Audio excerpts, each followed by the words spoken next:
Enjoy it if you can. A new study finds e-cigarette vapor contains 5 cancer-causing toxins. Dr. Chaffoo is here with more on this. Doctor, good morning. Good morning. We were just talking about, is this really surprising to anybody that they've made this study and that these are the findings? It shouldn't be, yeah. Unfortunately. And we're seeing that, a new study that came out in the Journal of Pediatrics, they found that people that smoke regularly, and these were teenagers, unfortunately, right. They found that in the saliva and urine there were at least 5 cancer-causing chemicals from people that were vaping. Wow. The e-cigarettes, the vaping, what exactly does it do? Because now, I think after decades of saying, oh, no smoking, the kids, now this is the new thing. It is a new thing. What exactly does vaping do to these young teenagers? So, probably 2 things. Number one, vaping has these chemicals which we think long-term are going to be carcinogenic. We know that certainly that some of these products have been found in adults to cause serious illnesses like popcorn lung, which was found actually in a lot of these manufacturers that make microwave popcorn. But in addition, Raoul, many of them are also using nicotine, and what we found is a larger study that was done looked at people that use e-cigarettes or vape. They found that if you e-cigarette or vape, you double your risk for a heart attack. If you're a dual smoker, which many of course people are, you increase your risk for heart disease 5 times. You hear these statistics, you wonder why people continue to do certain things. Exactly. The cancer-causing chemicals we're talking about, I was going to read through them, and then I saw the list, and I'm going to go ahead and let the doctor read.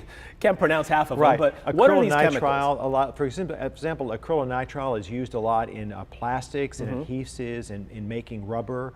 Acrolein is a known carcinogenic agent. Propylene oxide is a chemical found as propylene glycol, which you think of as just a carrier, but that along with acrylamide are actually known carcinogenic agents that have already been identified by the EPA.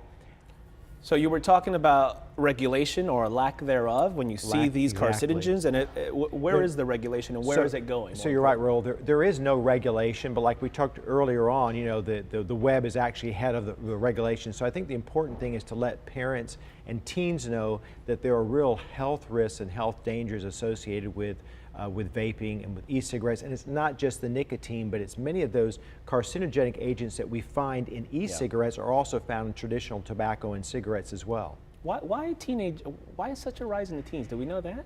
We think probably, people think it may be hip, it's something you can pull out of your pocket and just push the button. You don't need a lighter, and it doesn't have that same offensive odor, the smoke that traditional cigarettes have been. And they also make these things in cotton candy flavors and flavors that Exactly. Okay, let's change topic here. We're talking about another new study, opioid overdose. And again, young people, it's doubling. It nearly doubles among children. What is happening there? Well, what's happening, Raoul, is unfortunately, the opioid addiction has swept the country. It's an epidemic now.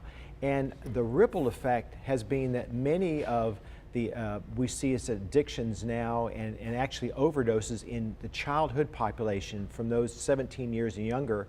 Many of these are actually getting the opioids from their parents' pharmacy or their drug cabinet, and they're overdosing. We're seeing that roughly half of the kids that come in and get admitted for a drug OD end up in a pediatric intensive care unit.